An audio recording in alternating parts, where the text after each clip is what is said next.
পুরোদমে ইসরায়েল, ফিলিস্তিন ও ইরান হুতি যুদ্ধ চলছে থাকা সর্বশেষ গুরুত্বপূর্ণ আপডেট আন্তর্জাতিক সংবাদ। 15 মাস পর গাজাবাসীর চোখে মুখে আনন্দ অশ্রু। এরপর জানিয়ে দেব 2 বছরের মধ্যে দেখে বাংলাদেশ তো করব আরো জানিয়ে দেব 6 জিম্মি দেবে হামাস, উত্তর গাজায় ফিরতে পারবে নিরা। এরপর যা থাকছে সিরিয়ায় 3 দিনের 35 জনের মৃত্যুদণ্ড কার্যকর। আরো জানিয়ে দেব কঙ্গোর বৃহত্তম শহরে নিল এম তেহরা। সর্বশেষ দেব নাইজেরিয়ায় জ্বালানি ট্যাঙ্কার বিস্ফোরণে নিহত 18। এতক্ষণ শুনলেন সংবাদ শিরোনাম, এবার বিস্তারিত। তার আগে অনুরোধ থাকবে আজকের এই ভিডিও সম্পর্কে আপনার মূল্যবান মতামত। ভিডিও ভালো লাগলে লাইক, কমেন্ট ও শেয়ার করে সবাইকে দেখার সুযোগ করে দিন।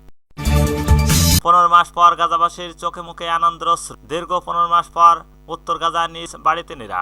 স্বাধীনতাকামী সংগঠন হামাস আরো 6 জিম্মি বিষয়ে নিশ্চয়তা দেওয়ার পর উত্তর গাজায় ফেরার ইসরায়েল। সোমবার 27 জানুয়ারি এক প্রতিবেদনে এই তথ্য জানানো হয়েছে সংবাদ মাধ্যম আল জাজিরা। শনিবার 25 জানুয়ারি হামাস প্রথম ধাপে যুদ্ধবিরতি দফায় 4 ইসরায়েলি নারী সেনাকে মুক্তি দেয়। এর বিনিময়ে 200 ফিলিস্তিনি কারাবন্দী দেয় ইসরায়েল। তবে এরপর ইসরায়েল হামাসের শর্ত লঙ্ঘনের তোলে। ইসরায়েল বলছে হামাসের হাতে বেসামরিক ইসরায়েলি আরবেল ও ইয়াহুদের যে পরিকল্পনাটা সেটি কার্যকর নাও হওয়া পর্যন্ত গাজার বাসিন্দা উত্তর দিকে দেওয়া হবে না। পরে রোববার আরো 6 ইসরায়েলের পরই প্রধানমন্ত্রীর কার্যালয় সোমবার থেকে নিরা গাজার উত্তরাঞ্চলে ফেরা শুরু করতে পারবে। এরপর গাজায় উত্তরাঞ্চল থেকে বাচ্চারা নিজ বাড়ি ঘরে ফিরতে চাইছিল, তাদের নেট জারিম করিডোরও পার হয়ে আসতে হবে। কিন্তু ইসরায়েল সেখানে উপকূলীয় মহাসড়ক অবরোধ করে রেখেছে। তারা উত্তর গাজায় ফিরে যাওয়া এর মহাসড়ক পার হতেছিল না।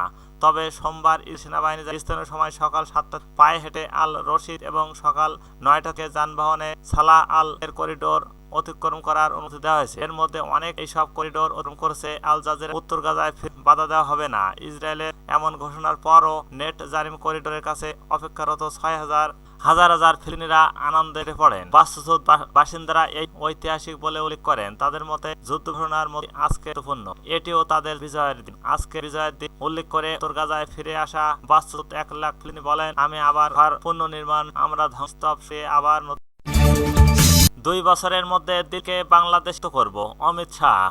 আর কয়েকদিন পরেই ভারতের রাজধানীতে হবে বিধানসভা নির্বাচন। আগামী মাসের প্রথম সপ্তাহে অনুষ্ঠিত যাওয়া এই নির্বাচনে মূল লড়াই চলেছে রাজ্যটির বর্তমান দল আম আদমি পার্টি আপ সঙ্গে দেশটির সরকারের প্রধান ও শরিক দল ভারতের জনতা পার্টি। আর আসন্ন এই নির্বাচনকে সরগরম হয়ে উঠেছে রাজনীতি। এমন অবস্থায় নির্বাচনকে বাংলাদেশ করার ঘোষণা দিয়েছেন কেন্দ্রীয় স্বরাষ্ট্র অমিত শাহ। এছাড়া নির্বাচন অভিযোগ করেছে অবৈধ বাংলাদেশ এবং রোহিঙ্গাদের ভোটের এত দেশে আম আদমি পার্টি। রোববার 26 জানুয়ারি রাতে ভারতের বার্তা সংস্থা পিটিআই এবং সংবাদ মাধ্যম দা হিন্দ 6 জিম্মিকে মুক্তি দেবে হামাস, উত্তর গাজায় ফিরতে পারবে নিরা। এই সপ্তাহের মধ্যে ইসরায়েলের আরো 6 জিম্মি বিষয়ে সংগঠন হামাস এদিকে ঘোষণার পরপরই নেতানিয়াহু সরকার বলছেন আজ সোমবার তিনিরা গাজায় উত্তরাঞ্চল ফেরা শুরু হতে পারবে। সোমবার ইসরায়েল প্রধানমন্ত্রী নেতানিয়াহুর কার্যালয় থেকে কথা বলা হয়েছে। মনে করা হচ্ছে ইসরায়েল ও হামাসের মধ্যে চলমান যুদ্ধ উল্লেখযোগ্য। 15 মাসের গাজায় ইসরায়েলের হামলার পর ইসরায়েল হামাস যে কোনো সময় চলতে পারে এমন আশঙ্কা মাথায় চলছে। গাজার বেশিরভাগ অংশ ছোট্ট ভূখণ্ডের প্রায় সব মানুষ একাধিকবার বাস্তুচ্যুত হয়েছে। যুদ্ধবিরতির পর গাজার উত্তরাঞ্চল থেকে বাস্তুচ্যুত ফিলিস্তিনিরা নিজ নিজ বাড়ি ঘুরতে চাইছে। জন্য তাদের জারিম করিডোর পার হয়ে আসতে ইসরায়েল সেখানে উপকূলীয় মহাসড়ক অবরোধ করেছে। তারা উত্তরে যাওয়া মহাসড়ক পার হচ্ছে। সিরিয়ায় 3 দিনে 35 জনের মৃত্যুদণ্ড কার্যকর। সিরিয়ার নতুন ইসলামপন্থী নেতাদের সঙ্গে সংসদরা গত 35 জনের মৃত্যুদণ্ড কার্যকর করেছে। তাদের বেশিরভাগই সিরিয়ার পলাতক সাবেক আসাদ আল বাশারের আমলের কর্মকর্তা।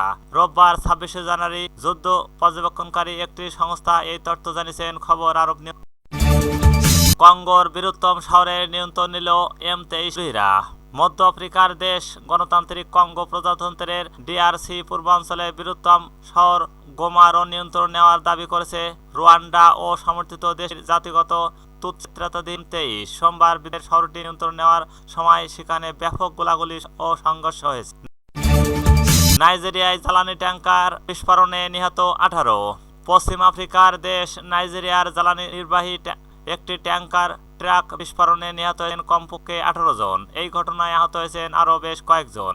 মূলত জ্বালানিবাহী এই ট্যাঙ্কার ট্রাকটি নিয়ন্ত্রণ হারিয়ে অন্য গাড়িগুলোকে ধাক্কা দেওয়ার পর বিস্ফোরণের এই ঘটনা ঘটে। রোববার 26 জানুয়ারি এক প্রতিদিন এই তথ্য বার্তা সংস্থা রয়টার্স বার্তা সংস্থা শনিবার নাইজেরিয়ার দক্ষিণ পূর্বাঞ্চলীয় প্রদেশে জ্বালানি নির্বাহী ট্যাঙ্কার ট্রাক বিস্ফোরণে 18 জন নিহত হয়েছেন বলে দেশটির জাতীয় সড়ক নিরাপত্তা সংস্থা জানিয়েছে। এক সপ্তাহ আগে দেশটিতে একই ধরনের আরেকটি ঘটনায় প্রায় 100 জন প্রাণ হারিয়েছেন।